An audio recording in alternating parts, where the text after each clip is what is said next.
சொன்னால் போதும் செய்வேன், நீர் காட்டும் வழியில் நடப்பேன், பாதம் ஒன்றே பிடிப்பேன் என் அன்பு இயேசுவே.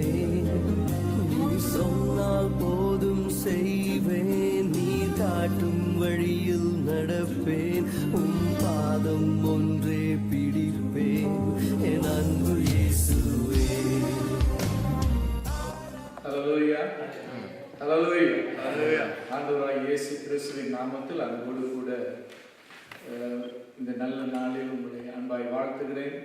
அருமையான விரைய ஊழியத்தின் போதகர் உடன் ஊழியர்கள் சபை மக்களுக்கு எனது அன்பான வாழ்த்துக்கள். அங்கே கர்த்தருடைய வேதத்திலே நாம் வாசிக்கும் பொழுது தேவனுடைய சத்தியம் விதமாய் சொல்கிறது, இஸ்ரவேலை ஆசீர்வதிப்பதே எனக்கு பிரியம். ஹல்லேலூயா. இஸ்ரவேலை ஆசீர்வதிப்பதே எனக்கு பிரியம் என்று கர்த்தர் சொல்கிறார். ஆவிக்குரிய இஸ்ரவேலராய் இருக்கிற நம்மை ஆண்டவர் ஆசீர்வதிப்பது அவருக்கு பிரியமானதாக இருக்கிறது. கண்களை மூடி செபிப்போம். நல்ல ஆண்டவரே, இந்த அருமையான வேளை நீர் இடைவிடும்படியாக செபிக்க உம்முடைய திவ்ய வசனமானது ஒவ்வொரு பிள்ளைக்கும் அது நன்மையை கொண்டு வருகிறதாய் இருப்பதாக இந்த வேளையை பொருட்படுத்தி ஆசீர்வதித்து அபிஷேகித்து தான் உம்முடைய வசனம் ஆத்துமாக்களை உயிர் பெறச் செய்கிறதாய் இருக்கிறது. ஆண்டவரே, அது செய்ய வேண்டிய காரியத்தை செய்து முடித்து உம்முடைய தேவ நாமத்தை மகிமைப்படுத்துகிறதாய் இருக்கிறது. பேசுகிற வசனங்களை ஆசீர்வதிக்கிறார்கள், நீர் இடைவிடுகிறார். இயேசுவின் நாமத்தில் ஆமென். ஹல்லேலூயா. இந்த வேளையில் உங்களோடு கூட தாவீதுக்கு கொடுத்த நித்திய கிருபைகளை குறித்து உங்களோடு கூட சில வார்த்தைகளை நான் பேச விரும்புகிறேன். அப்போஸ்தலர் நடவடிக்கை 13ஆம் அதிகாரம் 34வது வசனத்திலே நாம் கவனிக்கிறோம். அப்போஸ்தலர் நடவடிக்கை 13ஆம் அதிகாரம் 34வது வசனம் 181வது பக்கம் இருக்கிறது. 181வது பக்கம் புதிய ஏற்பாட்டிலே.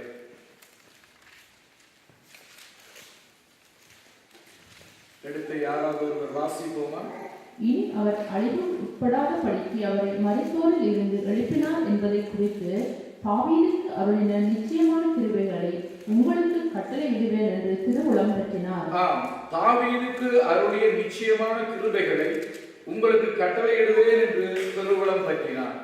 பிரியமான தெய்வத்தின் ஜனமே, நாம் வேதாகமத்திலே 2 சாமுவேல் 7ஆம் அதிகாரத்திலே முதலாம் நாளாகமும் 17ஆம் அதிகாரத்திலும் நாம் இந்த சம்பவங்களை குறித்து தாவீதோடு தேவன் செய்து கொண்ட அந்த நித்திய கிருபையின் உடன்படிக்கை அல்லது உறவை குறித்து நாம் கவனிக்கக்கூடியதாக இருக்கிறது. தாவீது அங்கே தேவனுக்கு பிரியமாய் வாழ்ந்த ஒரு தேவ மனுஷனாய் இருந்தான்.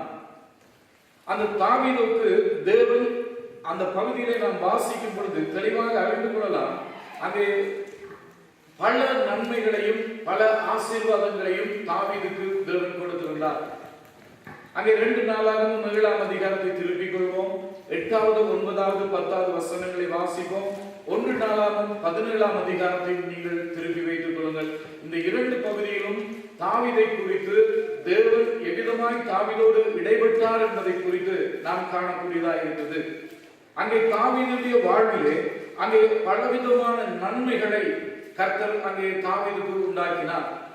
அங்கே தாவீது அங்கே நாம் கவனிக்கும் பொழுது அவன் தன்னுடைய நாட்களில் தேவனுடைய உடன்படிக்கை பெட்டியை அங்கே தேவனுடைய உடன்படிக்கை பெட்டியை நியாயப்பிரமாண முறைமையின்படி அங்கே மோசேக்கு கொடுத்த ஆலோசனையின்படி அங்கே மறுபடியும் அங்கே எருசலேமிலே கொண்டு வந்து அங்கே வைக்கத்தக்கதாக அங்கே அவன் அதற்கான ஆயத்தங்களை ஒழுங்குகளை செய்து அங்கே தேவனுடைய சமூகத்திலே அந்த உடன்படிக்கை பெட்டியை கொண்டு வந்து வைத்தான்.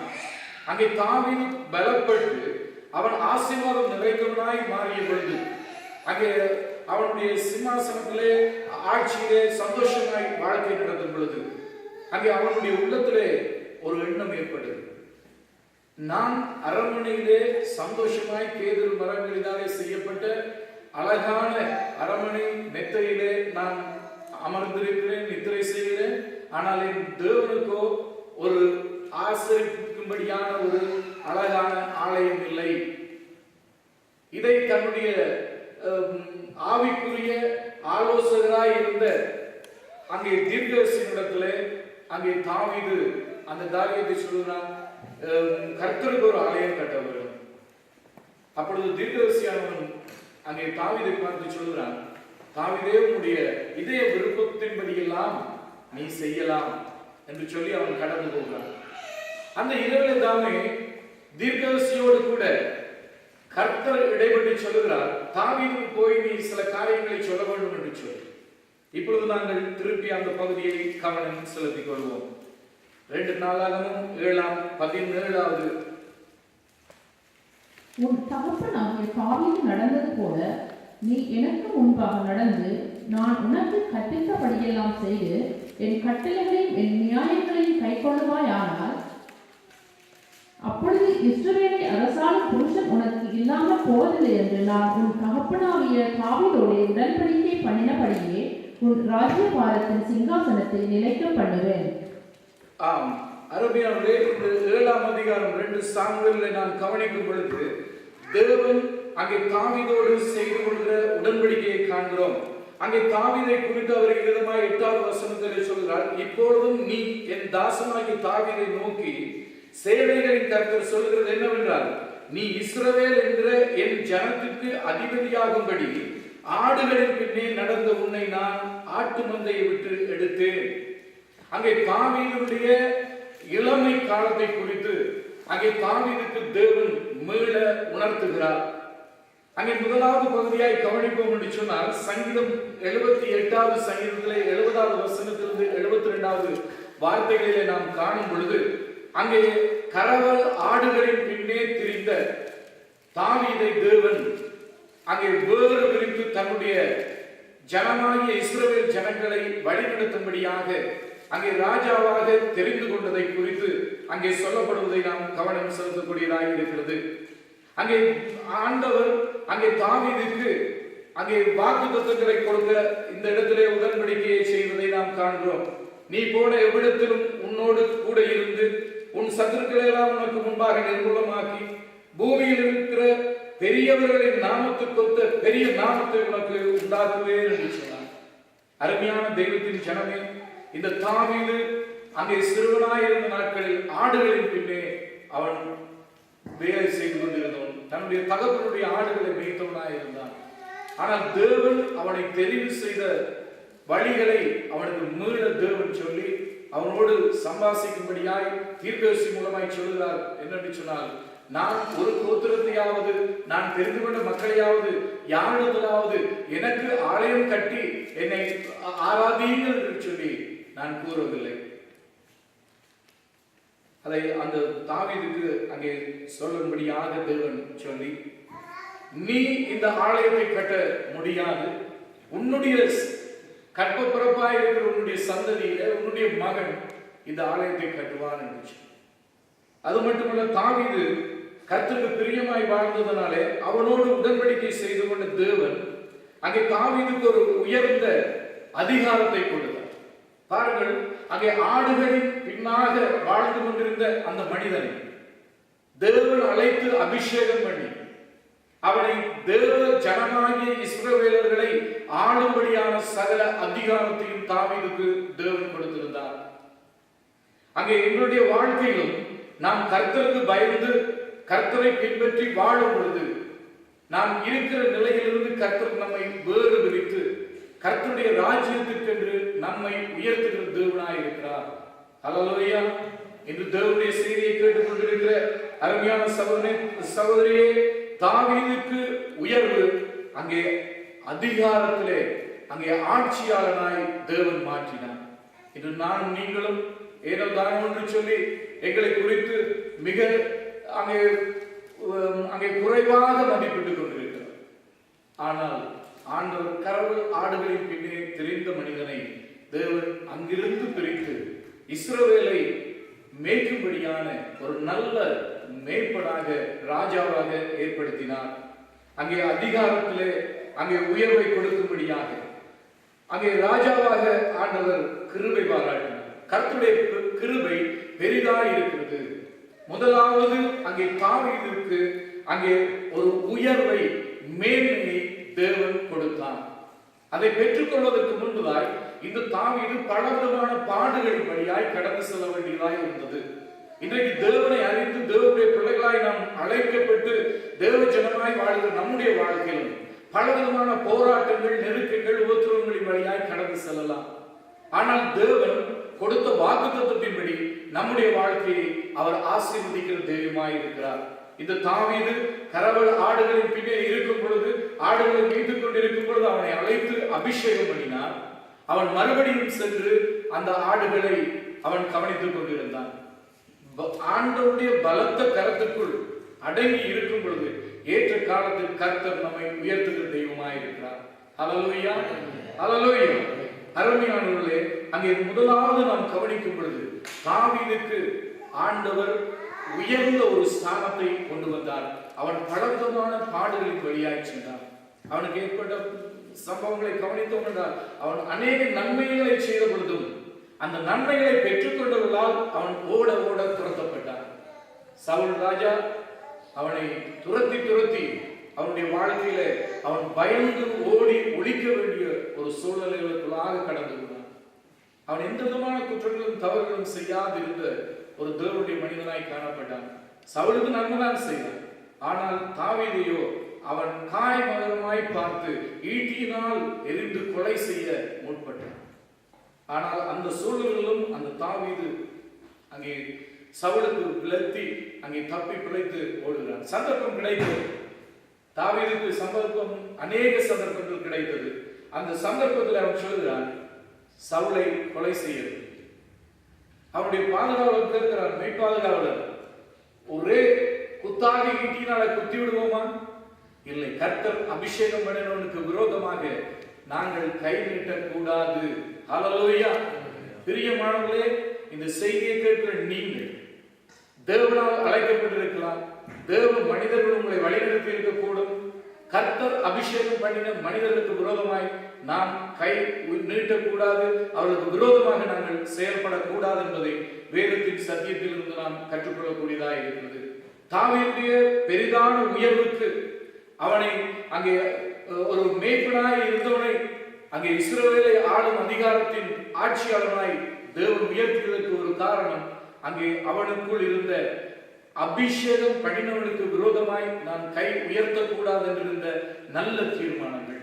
எங்களுடைய வாழ்க்கையில் விதமான தீர்மானங்களை தேவன் எதிர்பார்க்கிறார்.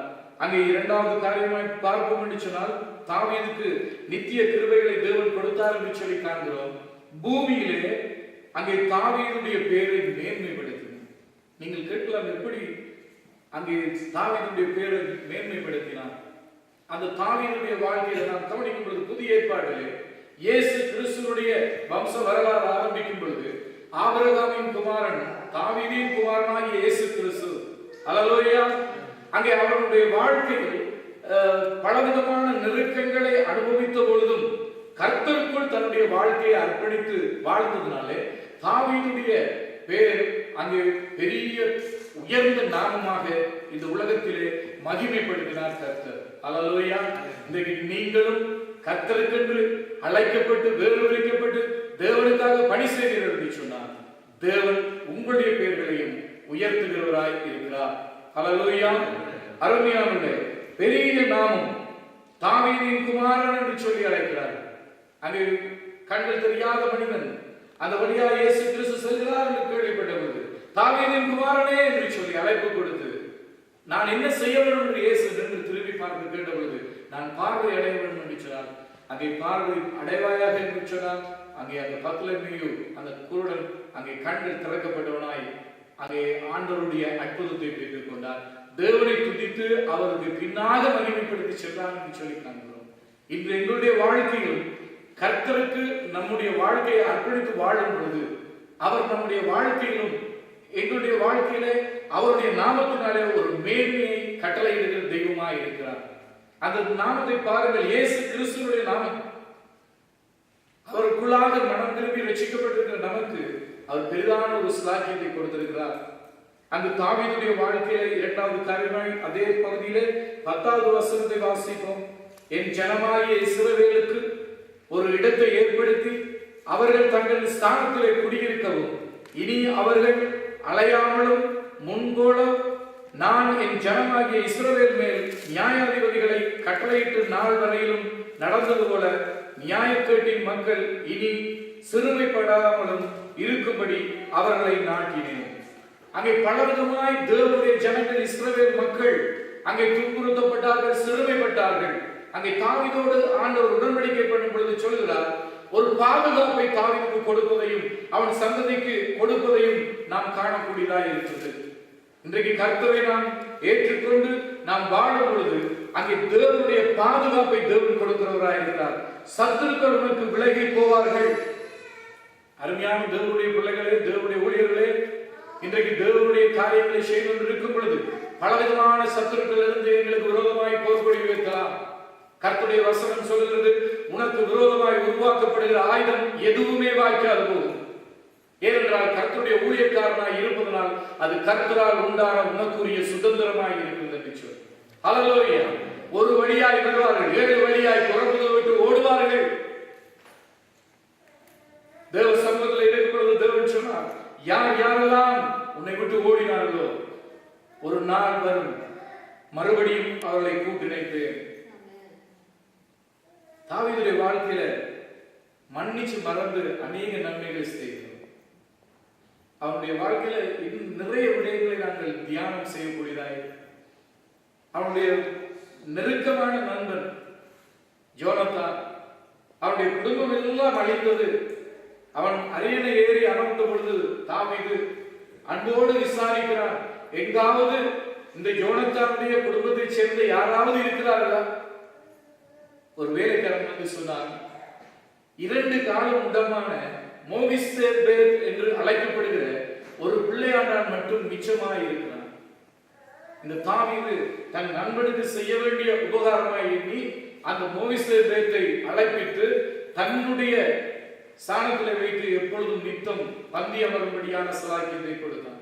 மோகிசேத் வந்து அங்கே தாவீதுக்கு முன்பாக கொண்டு வரப்பட்ட பொழுது மோகிசேத் சொல்கிறான் தாவீதை பார்த்து, இந்த செத்த நாய்க்கு இந்த வாழ்க்கையை நீர் கொடுத்தீரே.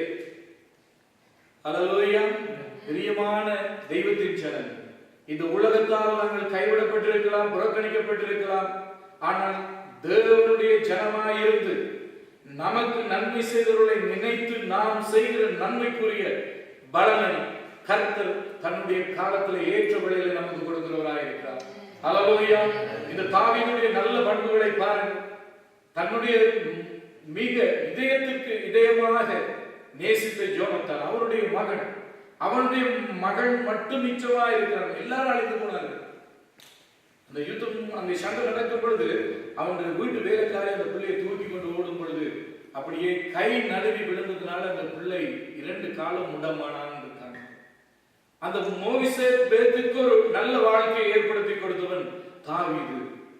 அதனால ஆண்டவர் சொல்லும் பொழுது சொல்றார், தாவீதை இருதயத்திற்கு ஏற்றவன், அவனை நான் தெரிந்திருக்கிறேன், நான் விரும்புகிறதெல்லாம் அவன் தன்னுடைய இருதய கர்த்தருடைய இருதய விருப்பத்திற்கு ஏற்றதாக எல்லாவற்றையும் நிறைவேற்றுவான். இதை பேசிக் கொண்டிருக்கும் பொழுது சிலருடைய மனதிலே அவன் செய்த பிழைகள் உங்களுக்கு ஞாபகம் வரக்கூடும், தவறுகள். கர்த்தர் அதை குறித்தும் சொல்லுகிறார். அவன் உரியாவின் மனைவியோடு சென்று விபச்சாரம் பண்ணின அந்த நிகழ்விலே கர்த்தருடைய இருதயம் அவனோடு ஒத்து போகவில்லை என்று சொல்லி வேதத்திலே எழுதியிருக்கிறார். மற்ற எல்லா இடத்திலும் கவனிக்கும் பொழுது தாவீது என் இருதயத்துக்கு ஏற்றவன் என்று தேவன் சொன்னார். ஹல்லேலூயா. அவனையே திரும்பி பார்த்து ஆண்டவர் கேட்கிறார், நான் உன்னை ஆசீர்வதித்து எவ்வளவு மேன்மையை ஏற்படுத்தினேன், நீ ஏன் இந்த விதமான ஒரு தீங்கை செய்தாய்? நீ என்னிடத்துல கேட்டிருந்தா நிறைய பெண்ணையும் நான் தந்திருப்பேனே என்று கர்த்தர் சொன்னார். ஹல்லேலூயா. அருமையானவர்களே, அவனுடைய வாழ்க்கை அது தவறுதான். ஆனால் சுட்டி காட்டப்பட்ட பொழுது அவன் மனம் திரும்பினான். ஹல்லேலூயா. இன்றைக்கு அநேக தேவனை ஏற்றுக்கொண்டு வாழ்கிற பிள்ளை பல சந்தர்ப்பங்களிலே பாவங்களிலே விழுவது நிறைய உண்டு. ஆனால் மனம் திரும்புவதில்லை. அதிலேயே இருந்து எழுப்பி வருவதற்கு மனசில்லாமல் அந்த பாவத்திற்குள்ளே அமிழ்ந்து போய் கொண்டிருக்கிறார். வேதம் சொல்லுகிறது, நீதிமான் 70 தரமும் விழுந்தாலும் எழுந்து நிமிர்ந்து நிற்பான். ஹல்லேலூயா. மன்னிப்பு உடனடியாய் கேட்க வேண்டும்.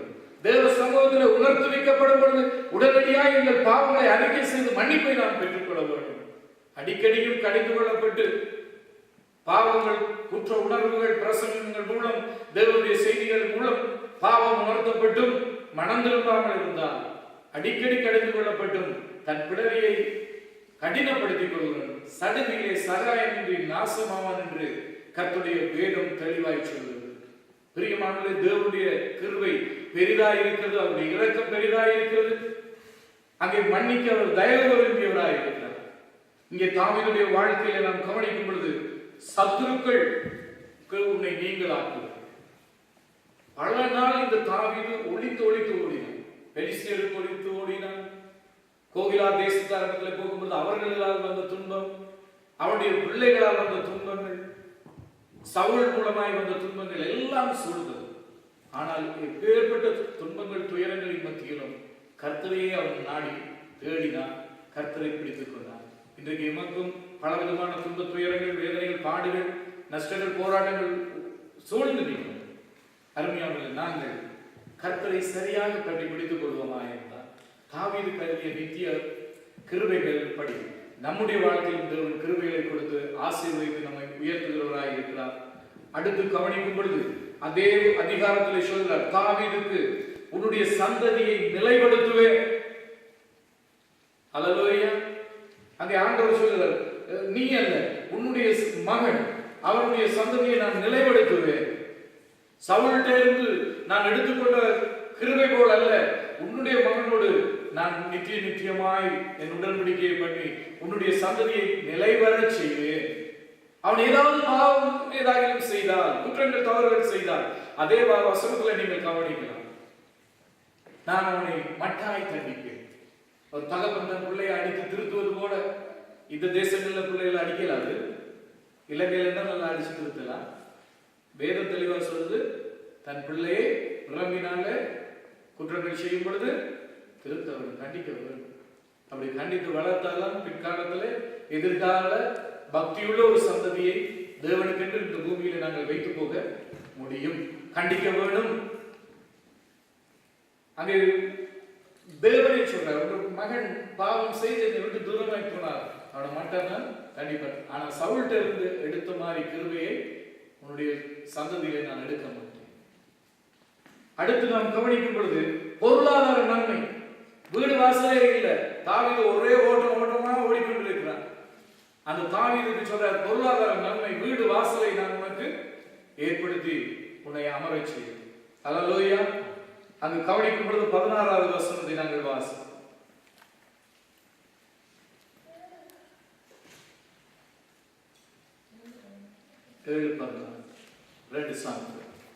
என் நாமம் இந்த ஆலயத்தில் என்றென்றைக்கும் இருக்கும்படி நான் இதை தெரிந்து கொண்டு பரிசுத்தப்படுத்தினேன். என் கண்களும் என் இருதயமும் என்னாலும் இங்கே இருக்கும்.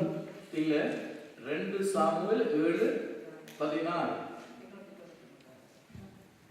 உன் ராஜ்யமும் என்றென்றைக்கும் உனக்கு முன்பாக ஸ்திரப்பட்டிருக்கும், உன் ராஜசனம் என்றென்றைக்கும் நிலை பெற்றிருக்கும் என்கிறார் என்று சொல்ல சொன்னார்.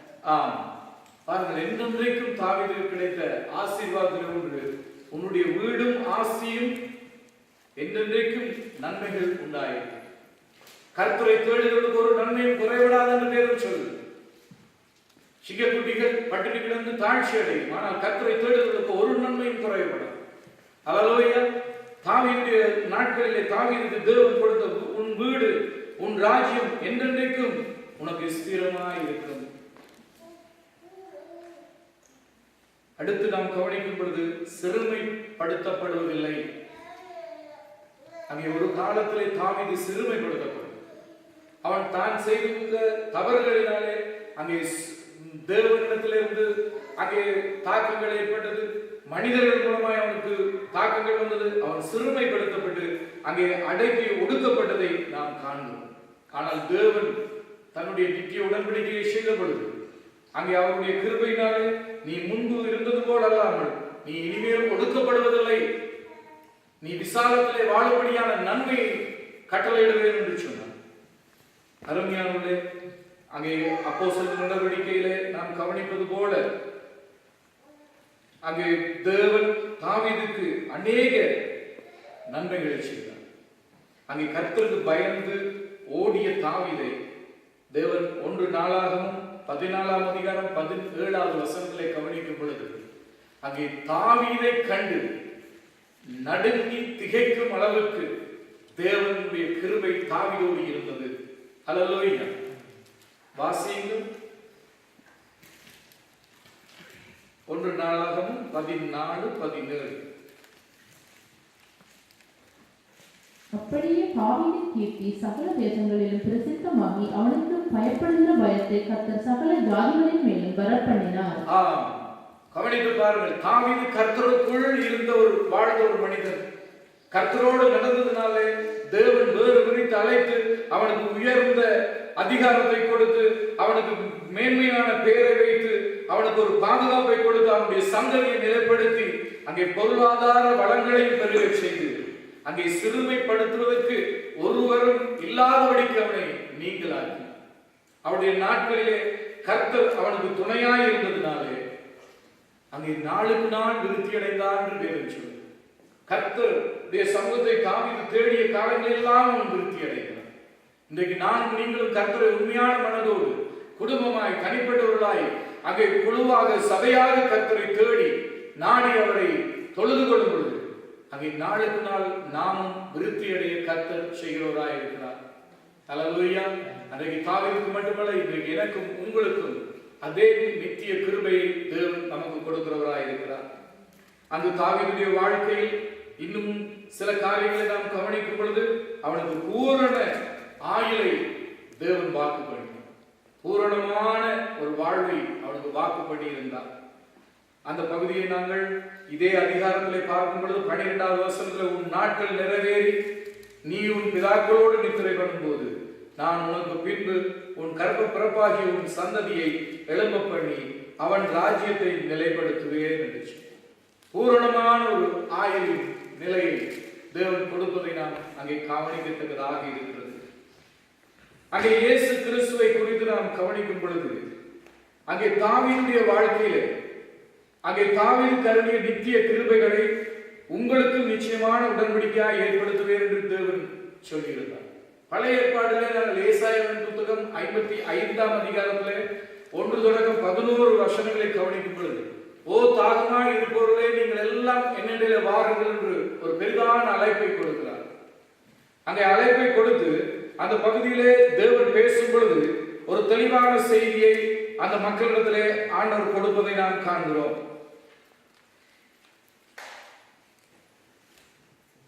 ஓ தாகமாய் இருக்கிறவர்கள் நீங்கள் எல்லாரும் தண்ணீரண்டைக்கு வாருங்கள், பணம் இல்லாதவர்களே நீங்கள் வந்து வாங்கி சாப்பிடுங்கள், நீங்கள் வந்து பணமின்றி விலையின்றி திராட்சரசமும் பாலும் கொள்ளுங்கள் என்று சொல்லி அங்கே ஒரு அழைப்பை கொடுப்பதோடு கூட 3வது வசனத்தை கவனியுங்கள்.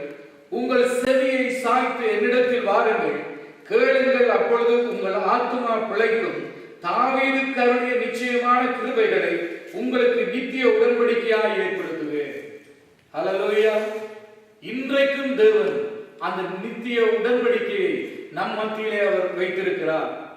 6வது வசனத்திலே கவனிப்போம் என்று சொன்னால் அதே அதிகாரத்தில் கர்த்தரை கண்டடையத்தக்க சமயத்தில் அவரை தேடுங்கள், அவர் சமீபமாய் இருக்கையில் அவரை நோக்கி கூப்பிடுங்கள் என்று சொல்லி அங்கே தேவனுடைய வார்த்தை சொல்லுது. எங்களுடைய நினைவுகளின்படி அல்ல, அதே அதிகாரத்தில் 8வது வசனத்தில் என் நினைவுகள் உங்களுடைய நினைவுகள் அல்ல, உங்கள் வழிகள் என் வழிகளும் அல்ல என்று கர்த்தர் சொல்லுகிறார். 11வது வசனங்களை கவனிக்கும் பொழுது அப்படியே என் வாயிலிருந்து புறப்படும் வசனமும் இருக்கும், அது வெறுமையாய் என்னிடத்துக்கு திரும்பாமல் அது நான் விரும்பியதை செய்து நான் அதை அனுப்பிய காரியமாய் வாய்க்கும். அங்கே தேவனுடைய மக்கள் தேவனுக்கு தூரமாக வழிமுறையை வாழ்ந்தார்கள். தேவன் அந்த ஜனங்களை பார்த்து சொல்லுகிறார், நீங்கள் செவிமடுக்க வேண்டும், கர்த்தரை தேட வேண்டும். இன்றைக்கும் நாங்கள் ஜனங்களை சந்திக்கும் பொழுது என்ன சொல்றோம்? கர்த்தரை தேடுங்க. ஏன் கர்த்தரை தேட வேண்டும்? பணம் இருக்குது, படிப்பு இருக்குது, எல்லா வசதி வாய்ப்பும் இருக்கு, பாதுகாப்பும் இருக்கு, நாங்கள் கர்த்தரை தேட வேண்டுமா?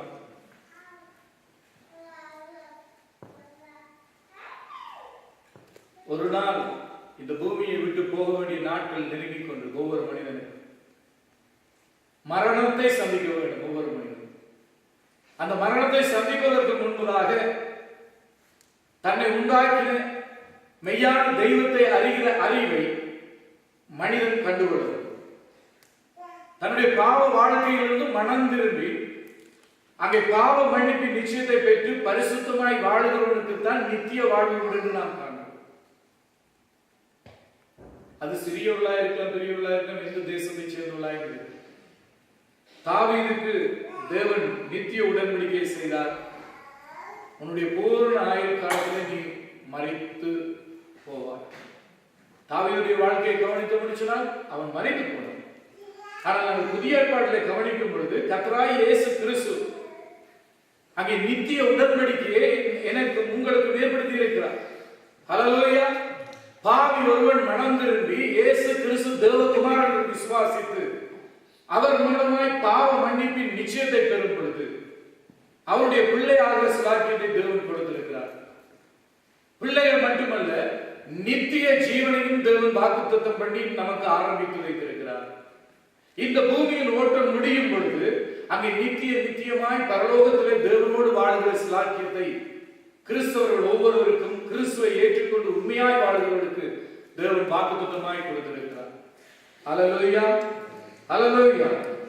இன்றைக்கு அநேகர் கேட்பார்கள், என்ன பாவம் இந்த பூமியில் நாங்கள் என்ன பாவம் செய்யணும்? ஒரு பாவமும் செய்ய பல இடங்களில் நான் பார்க்கிறேன். பல மனிதர்கள் நான் ஒருவருக்கும் துரோகம் ஒன்றும் செய்வது, நான் பழைய சொல்ற மாதிரி பஞ்சமா பாதகம் உண்டு நாங்கள் செய்வது. வேதத்தில் நாங்கள் வாசிக்கிறோம், நியாய பிரமாணத்தை மீறுவதே பாவம் என்று சொல்லப்படுது.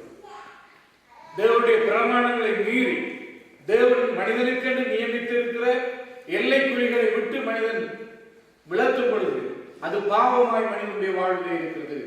அது சாபமாக மாற்றப்படுகிறது. அந்த சாபத்தினுடைய விளைவு மரணத்தை நமக்கு பிறப்பிக்கக்கூடியதாக இருக்கிறது. அது ஒவ்வொருவருடைய தனிப்பட்ட வாழ்விலும் அங்கே பாவம் சாபமாக்கப்பட்டு மரணத்தை பிறப்பிக்கிறதா இருக்கிறது. நமக்கு நாமே தேடிக்கொள்கிற, நமக்கு நாமே ஏற்படுத்திக் கொள்கிற சாபமான காரியங்கள் நிமித்தமாக அங்கே மரணத்தை நாங்கள் வருவித்துக் கொள்கிறோம். மற்றது நாம் தேவசாயியாக இருக்கிற மனிதர்களுக்கு விரோதமாக நாங்கள் பேசுகிற காரியங்களினாலே சாபங்களையும் பாவத்தையும் நாம் வருவித்துக் கொள்கிறோம். வேதம் தெளிவாய் சொல்கிறது. மார்க்கெழுந்த சுவிசேஷம் 7ஆம் அதிகாரத்திலே 20வது வசனத்திலிருந்து 23வது வசனத்தை நாம் வாசிப்போம். பாவம் எதெல்லாம் பாவம் என்று இயேசு தெளிவாக இந்த பகுதியிலே சொல்கிறார். இன்னொருவரும் எடுத்துக்கொள்ளுங்கள். கலாத்தியர் 5ஆம் அதிகாரம் 19வது வசனத்திலிருந்து 21வது வசனம் முதலில் வாசிப்போம். அங்கே மாற்கு 7ஆம் அதிகாரம் 20லிருந்து 23வது வசனத்தை. மனுஷனுக்குள்ளே இருந்து புறப்படுகிறதை மனுஷனை திருட்டுப்படுத்தும். எப்படி எனில் மனுஷனுடைய இருதயத்திற்குள் இருந்து பொல்லாத சிந்தனைகளும் விபச்சாரங்களும் வேசித்தனங்களும் கொலைபாதகங்களும் களவுகளும் பொருளாசைகளும் துஷ்டத்தனங்களும் கபடும் காம விகாரமும் வன்கண்ணும் தூஷணமும் பெருமையும் மதிகேடும் புறப்பட்டு வரும். பொல்லாதவைகளாகிய இவைகளெல்லாம் உள்ளத்தில் இருந்து புறப்பட்டு மனுஷனை திருட்டுப்படுத்தும் என்றார். இப்பொழுது நாங்கள் திரும்ப அந்த பகுதியை ஒவ்வொன்றா வாசிக்கிறோம். 20வது வசனம். மனுஷனுக்குள்ளே இருந்து புறப்படுகிறதை மனுஷனை புறப்படுகிறதை தான் மனுஷனை தீட்டுப்படுத்தும். வெளியில இருந்து உள்ளுக்கு போறதெல்லாம் ஒன்றும் மனுஷனை தீட்டுப்படுத்தும். இந்த தீட்டு என்பது பாவத்தை குறிக்கிறதா இருக்கு. இப்பொழுது ஒவ்வொன்றை வாசிக்கும் பொழுது கவனித்துக் கொள்வோம். எப்படி எனில் மனுஷனுடைய இருதயத்துக்குள்ளிருந்து பொல்லாத சிந்தனைகள், அடுத்தது விபச்சாரங்களும் வேசித்தனங்களும் கொலைபாதகங்களும் களவுகளும் பொருளாசைகளும் துஷ்டத்தனங்களும் கபடும் காம விகாரமும் வன்கண்ணும் தூஷணமும் பெருமையும் மதிகேடும் புறப்பட்டு வரும். பொல்லாதவைகளாகிய இவைகள் எல்லாம் உள்ளத்தில் இருந்து புறப்பட்டு மனுஷனை திருட்டுப்படுத்தும் என்றார். மனுஷனுடைய வாழ்க்கையில் இவையெல்லாம் பாவமாக இருக்கிறது. பவுல் அப்போஸ்தலன் கலாத்தியருக்கு எழுதும் பொழுது அடுத்த பகுதியிலே சொல்வதை நாங்கள் வாசிப்போம். 5ஆம் அதிகாரம் 19லிருந்து 21. மாம்சத்தின் கிரியைகள் வெளியரங்கமாயிருக்கின்றன. அவையாவது விபச்சாரம், வேசித்தனம், அசுத்தம், காமவிகாரம், விக்கிர ஆராதனை, பில்லிசூனியம், பகைகள், விரோதங்கள், வைராக்கியங்கள், கோபங்கள், சண்டைகள், பிரிவினைகள், மார்க்கபேதங்கள், பொறாமைகள், கொலைகள், வெறிகள், களியாட்டுகள் முதலானவைகள். இப்படிப்பட்டவர்களை செய்கிறவர்கள் தேவனுடைய ராஜ்யத்தை சுதந்திரிப்பதில்லை என்று முன்னே நான் சொன்னது போல இப்பொழுது உங்களுக்கு சொல்லுகிறேன். பாருங்கள், இவ்விதமான கிரியைகளை செய்கிறவர்கள் என்ன செய்ய மாட்டார்கள்? தேவனுடைய பதில் சொல்லுவாங்க, தேவனுடைய ராஜ்யத்திற்குள் பிரவேசிப்பதில்லை. இலங்கையிலிருந்து நான் சொல்கிறேன் என்று எண்ணாதீர்கள். கர்த்தருடைய வேதத்தை கர்த்தர் சொல்லும்படியாய் சொன்னதுனாலே நான் சொல்றேன். இப்படிப்பட்ட கிரியைகளை நடப்புகிற ஒருவனும் தேவனுடைய ராஜ்யத்துக்குள் பிரவேசிப்பதில்லை. அப்படி போக வேண்டும் என்று சொன்னால் மறுபடியும் பிறக்க வேண்டும், மனம் திரும்ப வேண்டும். தேவன் அதை எதிர்பார்க்கிறார். பாவத்திலே வாழுகிறவனுக்கு அப்படியே பாவத்திலே வாழ்ந்து அப்படியே சாபத்திலே நிறைந்து அப்படியே மறித்து நரகம் போக வேண்டும் என்பது தேவனுடைய கடவுளுடைய தீர்மானம் அல்ல. இந்த பூமியிலே தனது சாயலாய் தனது ரூபத்தின்படியும் மனித குலத்தை தேவன் சிருஷ்டித்திருக்கிறார். ஒரே ரத்தத்தினாலே உருவாக்கி இருக்கார் மனிதனை. அல்லேலூயா. அந்த மனிதர்கள் எல்லாரும் தன்னை அறிந்து கொள்கிற அறிவுக்குள் வர வேண்டும் என்று தேவன் எதிர்பார்க்கிறார். இங்கு கவனிக்கும் பொழுது அங்கே மத்தேயு எழுதின சுவிசேஷம் 1ஆம் அதிகாரம் 21வது வசனம் அங்கே தெளிவாய் சொல்கிறது, இயேசு இந்த பாவத்திலிருந்து விடுதலை அளிப்பதற்காகவே, ஒரு ஜெயத்தை கொடுப்பதற்காக இயேசு இந்த பூமியிலே பிறந்தார் என்று காண்கிறோம். இயேசு என்கிற பெயருடைய அர்த்தம் என்ன? அவர் தம் ஜனங்களின் பாவங்களை நீக்கி அவர்களை ரட்சிப்பவர், விடுதலையாக்குகிறவர், மீட்டுக் கொள்கிற தெய்வம். குடிவெறி தன்மையோடு வேசித்தனம், விபச்சாரம், பெருமை, களியாட்டுகள், விக்கிர நமஸ்காரங்கள், இவ்விதமான பலவிதமான பாவ செயல்களினால் மனிதன் நுழைந்து உண்மையாய் உண்டாக்கின தெய்வத்தை விட்டு தூரமாய் வாழ்ந்து கொண்டிருக்கிறோம். இப்படிப்பட்ட வாழ்க்கையிலிருந்து நாம் மனம் திரும்பி அங்கே ஒரு விடுதலை பெற்று வாழ்வதற்காகவே கடவுள் இயேசு கிறிஸ்து இந்த பூமிக்கு வந்தார். இயேசு என்கிற நாமம் ஒரு கிறிஸ்தவருடைய தெய்வம் அல்ல. இயேசு கிறிஸ்தவருடைய ஒரு மதத்தை ஸ்தாபிக்க வந்த தெய்வம் அல்ல. அவர் முழு உலகத்திலும் இருக்கிற எல்லா மனிதனுக்காயும் வந்த பாவத்தில் இருந்து மீட்டு ரட்சிப்பை கொடுக்க வந்த தெய்வமாக இருக்கிறார். அல்லேலூயா. Praise the lord. அங்கே விவிதமான பாவக்கட்டுகளிலே கலாத்தியர் 5ஆம் அதிகாரம் 19வது 21வது வசனத்திலும் மாற்கு 7ஆம் அதிகாரம் 20லிருந்து 23லும் கூறப்பட்ட இது போன்ற பாவ செயல்களிலே வாழுகிற மனிதனை, இதுதான் இந்த பாவத்திலிருந்து சிறையிருப்பிலிருந்து மீட்டு ரட்சிக்க இயேசு இந்த உலகத்திற்கு வந்தார். அந்த இயேசு கிறிஸ்துவை குறித்து எபிரேயர் 2ஆம் அதிகாரம் 14வது 15வது வசனத்திலே நாம் வாசிக்கும் பொழுது, இந்த இயேசு பாவங்களிலிருந்து விடுவிக்கிறவர், சாபங்களிலிருந்து விடுதலையாக்குகிறவர், நோய் பிடிகளிலிருந்து சகல கட்டுகளிலிருந்து நம்மை குணமாக்குகிற இயேசுவாக இந்த பூமியிலே ஏறத்தாழ 2012 ஆண்டுகளுக்கு முன்பு அங்கே கன்னி மரியாள் மூலமாய் பரிசுத்தாவின் உதவியோடு கற்பம் தரித்து பிறந்த தெய்வம் இயேசு. அவர் மனுஷ சாயலாய் இந்த பூமிக்கு வந்தார். ஏன் என்று சொல்லி எபிரேயர் 1ஆம் அதிகாரம் சொல்லுது, பூர்வ காலமாய் பங்கு பங்காய் அங்கே தீர்க்கதரிசிகளின் மூலமாய் திருவுளம் பற்றின தேவன் இந்த கடைசி காலத்தில் தன்னுடைய குமாரனாகிய இயேசு கிறிஸ்துவின் மூலமாக அங்கே ரட்சிப்பை மனுக்குலத்திற்கு கொடுக்கும்படியாய் கர்த்தராகிய இயேசு கிறிஸ்து இந்த பூமிக்கு வந்தார். அல்லேலூயா. அல்லேலூயா. எத்தனை பேர் சந்தோஷம், இயேசு எங்களுக்காக இந்த பூமிக்கு வந்தார். அல்லேலூயா. அவர் பாவத்திலிருந்து சாபத்திலிருந்து விடுதலை கொடுக்கும்படியாய் வந்தார். ஒரு விடுதலை தெய்வம் இயேசு. இன்னைக்கு நாம் எதிரையோ முயற்சி செய்கிறோம். எங்களுடைய படிப்பை வைத்து நாங்கள் விடுதலை பெற்றுக் கொள்ளலாம், எங்களுடைய பணத்தை வைத்து விடுதலை பெற்றுக் கொள்ளலாம்.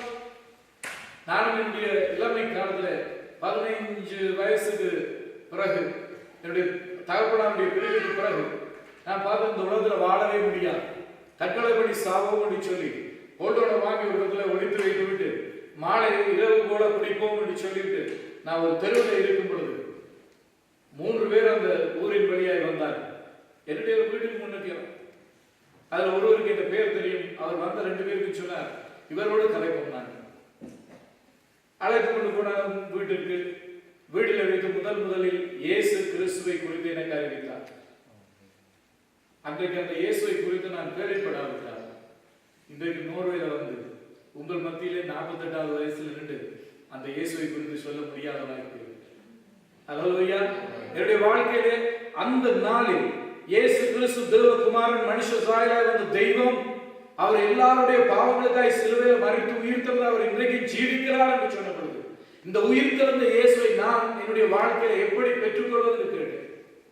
அவர்கள் அதை சொல்லும் பொழுதே இன்னொரு ஊழியக்காரன் அங்கே பரிசுத்தாவிலே நிறைந்து சொன்னார், இந்த சிறிய வயதிலே நீ தற்கொலை பண்ணி மறிப்பதற்கு ஆயத்தமாக இருக்கிறார்.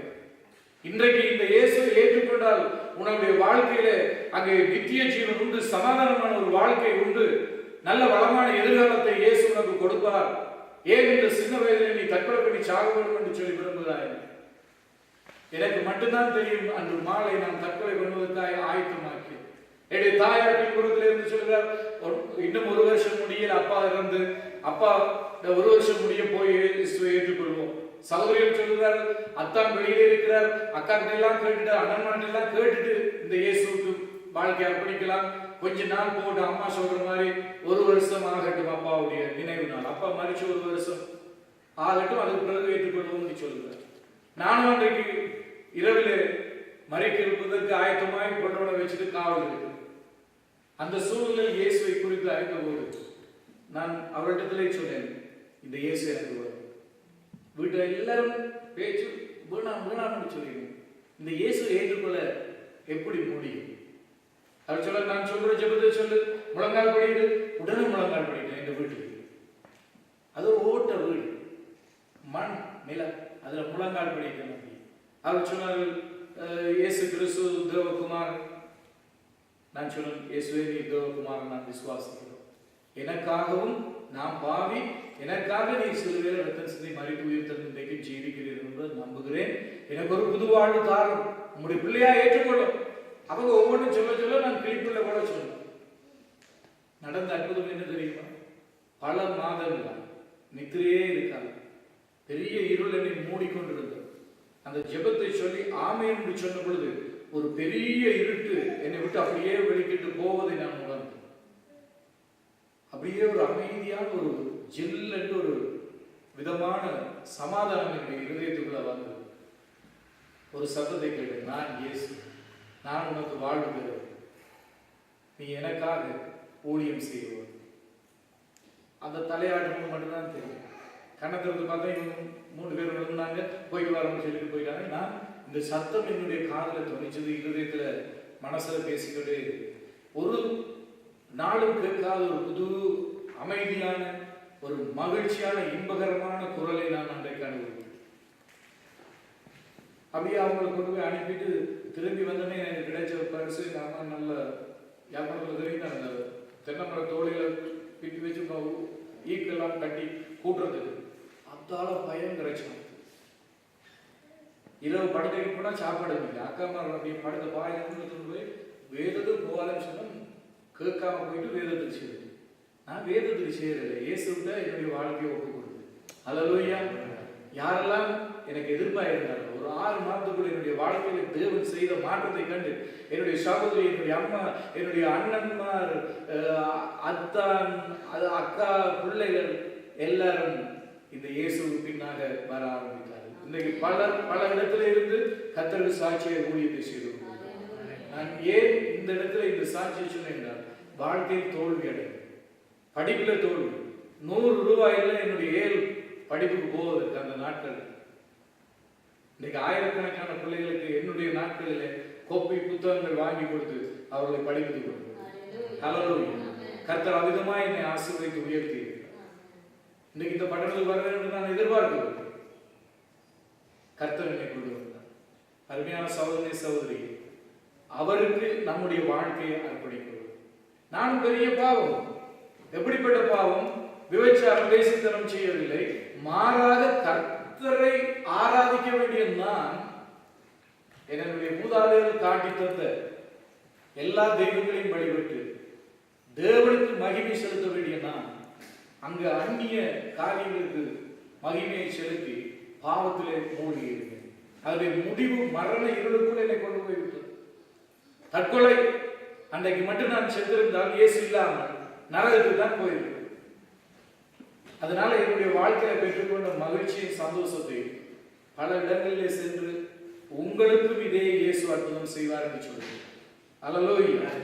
அங்கு நாம் கவனிக்கும் பொழுது அங்கே தாவீது தன் காலத்திலே தேவனுடைய சித்தப்படி அவருக்கு ஊழியம் செய்த பின்பு நித்திரை அடைந்தான். அப்போஸ்தலர் நடவடிக்கை 13:36 வசனத்திலே சில வசனத்தை வாசிக்கிறேன். பிதாக்களிடத்தில் சேர்க்கப்பட்டு அழிவை கண்டான். யாரு? தாவீது அழிவை கண்டான். தேவனால் எழுப்பப்பட்டவரோ அழிவை காணவில்லை. அல்லேலூயா. அவர் யாரு?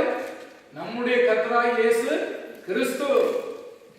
அவர் சிலுவை மரணத்தை ஏற்றுக்கொண்ட தெய்வமாக இருக்கிறார்.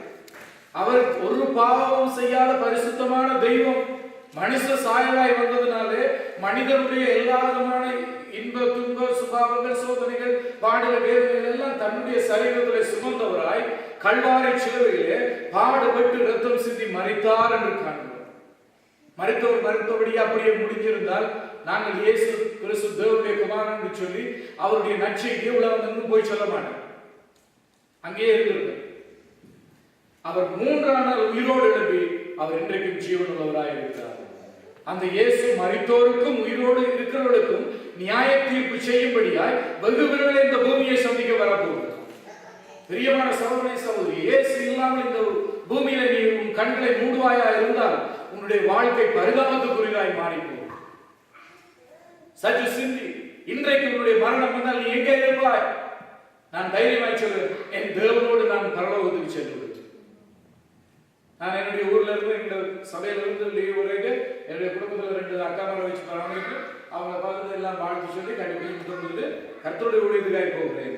கர்த்தர் எந்த இடத்துல வச்சு வாடு கூப்பிட்டா இருக்கிற இடத்துல இருந்து நான் அங்க போயிடுவேன். நீங்க சந்தோஷமா இருந்து அங்க வர.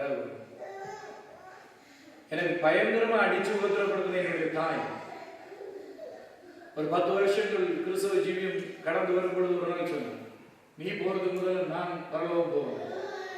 எனக்கு என்ன ஆச்சரியம் சொல்லி தெரியும். அவர் எனக்கு முழுக்க பைபிளை வாசிக்கணும். 80 வயசுக்கு ஆகும் பொழுது கூட கண் பார்வை தெளிவாக இருந்தது, தலைமுடி நல்ல கரப்பு, பல்லுகள் எல்லாம் இருந்தது, நல்ல ஸ்ட்ராங்கான ஆள். நான் இல்லாத நேரம் அப்படியே பைபிள் எல்லாம் வாசிச்சேன். எங்களோட வீட்டுக்குள்ள நடந்து அதுல ஞானசன படிப்பும் நடக்குது. அதுல அந்த ஞானசன படிப்பெல்லாம் படிச்சு வச்சேன். ஆனால் வெத்தலை பார்க்கக்கூடோ அதனால நான் ஞானசனம் கொடுக்கக்கூடாதுன்னு சொல்லி வச்சிருக்கேன். திடீர்னு ஒரு நாள் என்ன நினைத்தான்னு தெரியவில்லை, தன்னுடைய பேரப்பிள்ளைகள் எல்லாம் கூப்பிட்டு தண்ணி தொட்டியில தண்ணியை நிறைச்சு தானே 3 தடவை முங்கி எடுத்தேன். பிதா குமார பரிசுத்தாவின் நாமத்துல ஒருத்தனும் ஞானசானம் கொடுத்தா நான் ஞானசானம் கொடுத்தேன். அது எப்படி ஞானசானம் எனக்கு விளங்கவில்லை. 10 நாள் அளவும் தன்னுடைய வயதில் உள்ளவர்களுக்கு எல்லாம் சுற்றி திரிந்து இயேசு கிறிஸ்து தேவனுடைய குமாரன், அவர் வரப்போறார், என்னையும் கூப்பிடுறார், நானும் போக போறேன். அங்கே 93ஆம் ஆண்டு ஏப்ரல் மாதம் 13ஆம் தேதி மாலை 7 மணிக்கு நல்லா குளிச்சு முழுகி புது சேலையெல்லாம் கட்டி இன்னொரு புது சாரி சட்டையெல்லாம் எடுத்து மேசையில் வச்சுட்டு என்னுடைய அக்கா மாரையும் அண்ணிமார் 2 பேரும் அக்கா 2 பேரையும் கூப்பிட்டு பாயை போட்டு அப்படியே நீட்டிட்டு படுத்திருந்து அவர்களோடு கதைச்சு கொண்டே இருந்து, இந்த இயேசு கிறிஸ்து வந்து நிற்கிறார், நான் பரலோகத்துக்கு போறேன், நீங்கள் ஒழுங்காய் இருந்து பரலோகம் வந்து சேர்ந்து கண்ணம். இவ்விதமான நிலையே அந்த தாய் வீடு. ஆனால் இயேசு என்னுடைய பிறந்த நாள் நடந்தப்போ ஒரு நாள் அறிக்கையிட்டு ஏற்றுக்கொண்டார். அதுக்கப்புறம் படிப்படியாக கத்தர் மாற்றி தன்னுடைய வருகைக்கு ஆயத்தமாக்கி அந்த அம்மாவை தன்னோட சேர்த்து. என்னுடைய மூத்த சகோதரனுக்கு பயங்கர கிறிஸ்தவத்துக்கு வந்ததுனால அதிகம் வேதனையோடு அவர் எங்களை எல்லாம் பேசுவார். அவருக்காகவும் ஜெபித்து கொண்டே இருந்தார். கர்த்தர் ஏற்ற வழியில் கடந்த வருஷத்துல அதே மோகன் சீலாசஸ் அவர்கள் யாழ்ப்பாணத்தில் நடந்த சூசேர கூட்டத்தின் போது துரராஜா என்று சொல்லி பேரை சொல்லி உன்னை நான் குணமாக்குகிறேன், நீ எழுந்து வா என்று சொன்னபொழுது அங்கே கைத்தடியோடு கூட தன்னுடைய மகளோடு மேடைக்கு சென்று பாவங்களை அறிக்கை செய்து இயேசு கிறிஸ்துவை ஏற்றுக்கொண்டார்.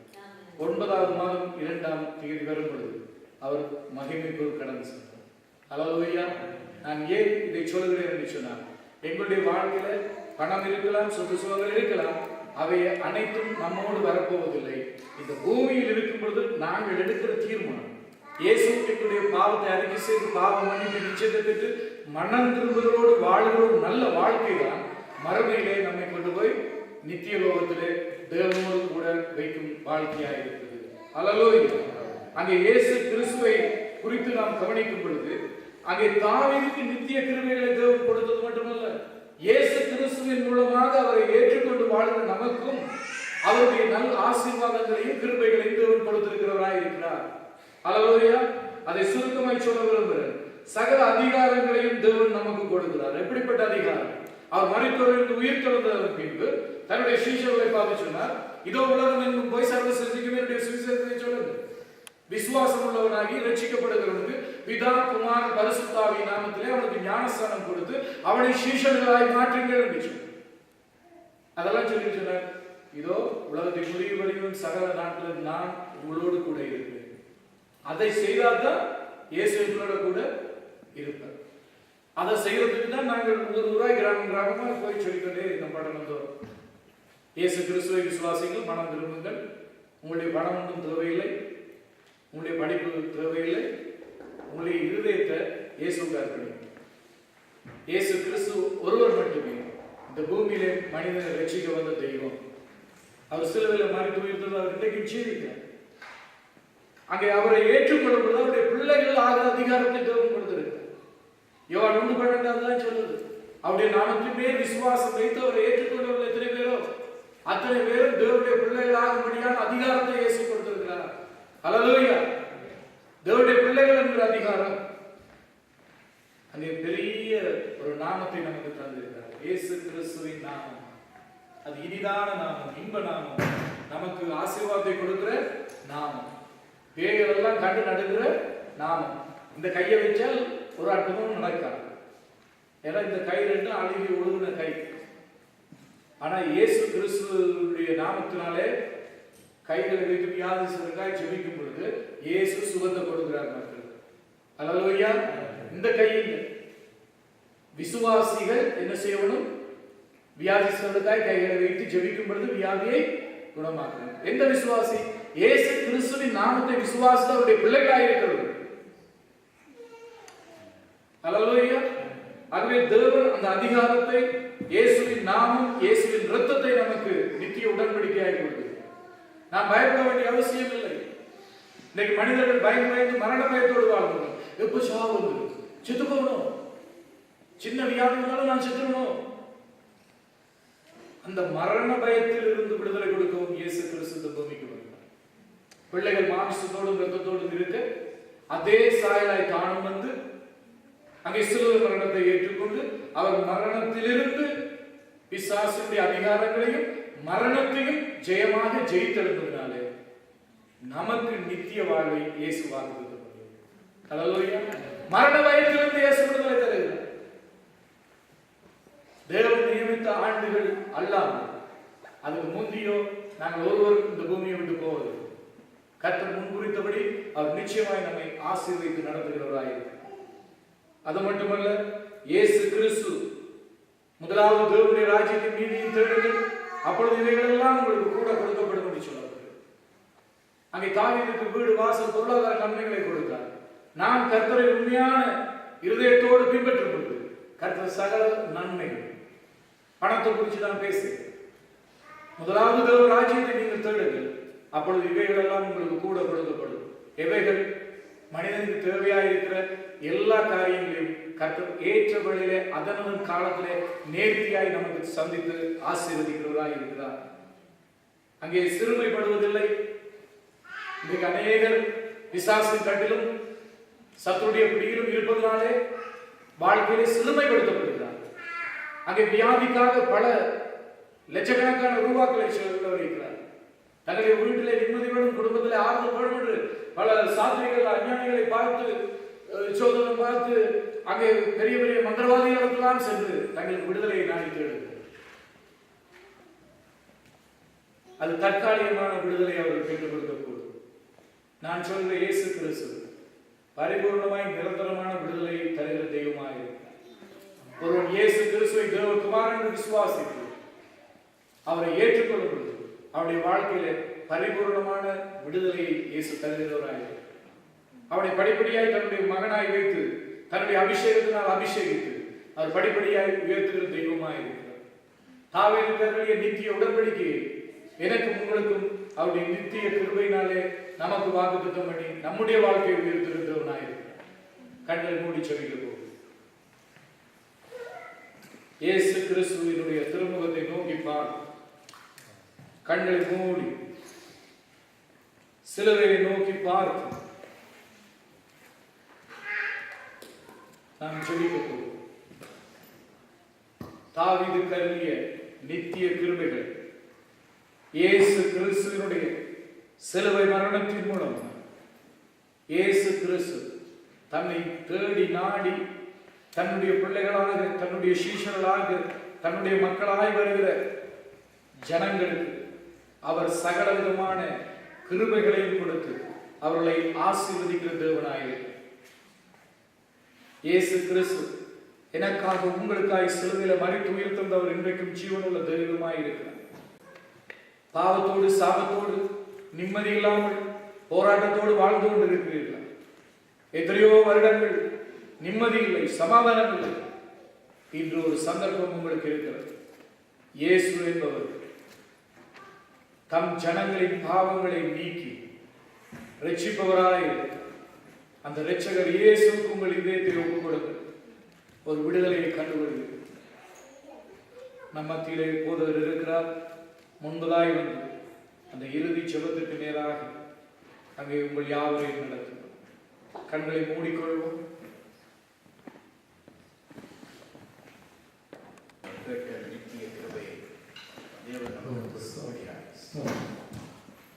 நான் இந்த வீடிலே ஆண்டவராகிய இயேசு கிறிஸ்துவுக்குள்ளாக என்னுடைய வாழ்க்கையை நாங்கள் புதுப்பித்துக் கொள்வோம்.